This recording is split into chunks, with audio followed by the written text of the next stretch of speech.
So, where have all these clips and all this progress got us? Well, your children aren't far away now from their first sacraments of communion and reconciliation. So, where does this bring us? When my children were little, they displayed absolute trust in me.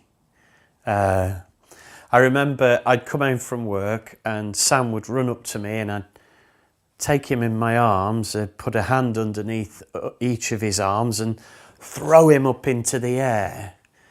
And he'd be weightless for a second and then start falling back towards me. You know, when he was 3 or 4, I could really throw him. And I never, ever heard him in the air say anything like, "Oh, make sure you catch me." He didn't doubt for a second that the Father had catch him. All he was shouting as he was falling was, "More, more." He wanted another go, didn't want it to finish. Here's the thing. Faith, in its purest sense, is like that. Total trust that all will be well and all manner of things will be well, and that somehow, even in the midst of our sorrow and despair, you know, things will work to the good for those who have faith in him and trust.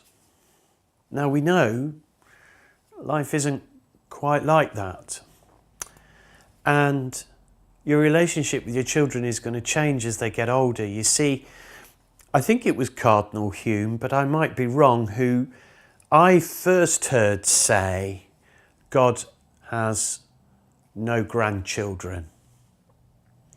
At some stage, a necessary faith requires doubt, questioning, challenging. You can't stay in the child years forever. And so you know, if you've not heard it already, that a question is coming. And the question is this: Dad, Mum, do I have to go to church, to confession, to any of it?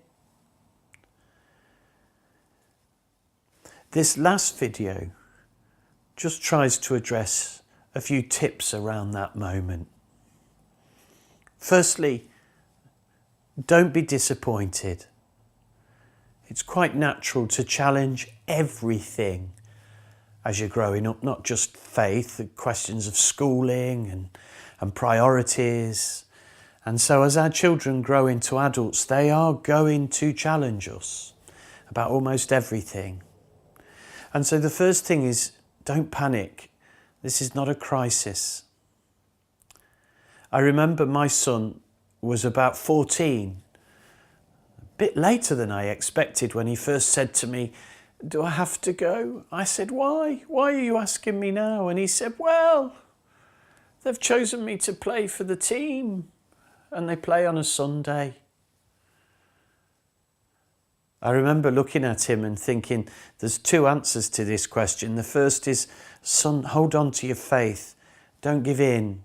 Stand firm.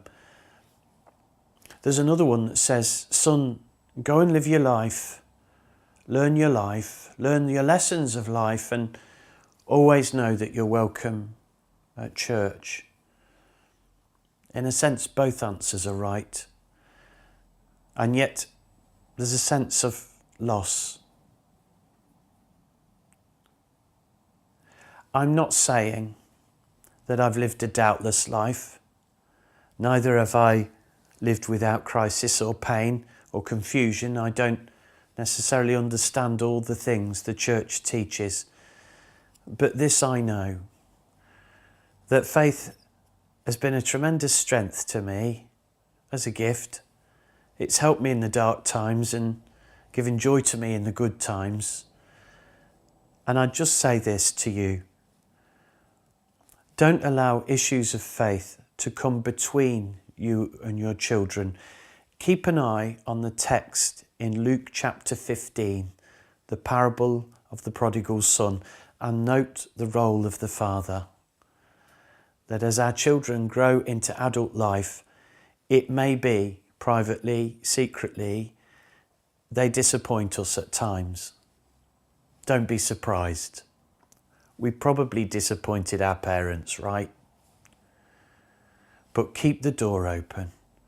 The door to faith, the door to love, the door to healing. Keep the door open. The father in the story is longing for the return of the son. And in that sense, we have God's position with us and our position with our children. We want to say this to you. Thank you for bringing your children to whatever meetings you've been to. Thank you for entering into this and answering the questions we've posed. Stay curious, keep searching, and keep the door to faith open. Always know that your children and you are welcome at Mass, and we're looking forward to seeing you there.